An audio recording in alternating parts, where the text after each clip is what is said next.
Going on, Barry? It's your boy DR2, the Black Italian, coming to you live and direct from the Pacific Northwest. A little bit of commentary for your podcast this week. Appreciate you having me on as always. Hope you're doing well out there in the Bible Belt. The Kansas City Chiefs are doing big things right now, and it's really, really hard to not enjoy what's going on with this team right now. I said it this morning that there's just been something in the air in Kansas City, I guess, for like the past 8 to 10 weeks, with the Royals and what's happening now with the Chiefs. And it's like, I love this team like I love sex, like I love food. But boy, it's like for the last couple of years, I haven't really been really wanting to drink the Kool-Aid that the front office has been pushing out. I love Alex Smith. I don't love his contract. I believe that kind of money we can use other areas. I just don't like the fact that, out of this great wide receiver core that came through the draft, that we didn't address a serious need in having a wide receiver. Just think of what the Chiefs would be like if we had like Kelvin Benjamin on this team right now, and he was available to us. But at the same time, it's like, why think about the past? Why bitch about what did or didn't happen? Why, really want to look to the future when we could be really enjoying what's going on right now? And so that's what I'm trying to do. I'm trying to enjoy this 5-game winning streak and how we've won. And I'm not going to buy into all the bullshit anymore. I'm not all in 100% with some of the smoke screens that the front office is, sending our way. But I do love the team. And I like Andy Reid. I don't love Andy Reid.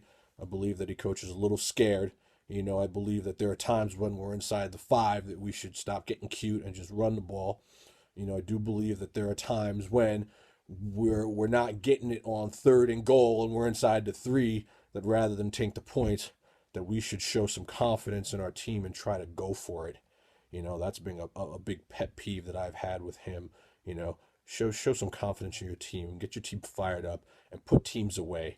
What do we got to lose? So we don't get it on 4th down. The other team is starting from inside their 3 and they're facing our defense. Big pet peeve I've had. But for the most part, I'm really happy with what he's done as well. Kansas City Chiefs are a team on the rise for sure, and they absolutely are forced to be reckoned with. The playoffs, it looks like, are definitely becoming more of a reality for us. I think this team is absolutely far and away better than last year's 9-0 team because of how we're winning and because of the caliber of competition that we are playing. I think that we have the best run team in the league, and I'm glad that we're leading on them the way we do.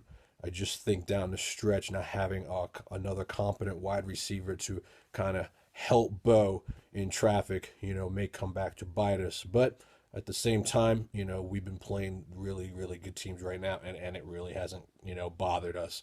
I would definitely like to see us play a team like the Colts or the Patriots. Both those teams are good teams. I think in the grand scheme of things, in trying to make our way through the playoffs and get a playoff win, you're going to have to beat a good team like that on the road. And Chiefs have some really, really good wins on the road this year, in San Diego and in Buffalo. While both those teams aren't world beaters, going and winning on the road in this team is very difficult. And then they clobbered those teams. Miami as well. It's hard to win on the road in the National Football League. So I'm looking forward to the Arizona Cardinals. I think that will be a nice little litmus test for us. Still not giving up a rushing touchdown. Most, least penalized team in the league. There's a lot of things to be said about this Chiefs defense. Sean Smith changes his number. It's like a completely different player. I hated this guy last year. I love this guy this year. It's just unbelievable to think what's happened without Derek Johnson and Mike DeVito.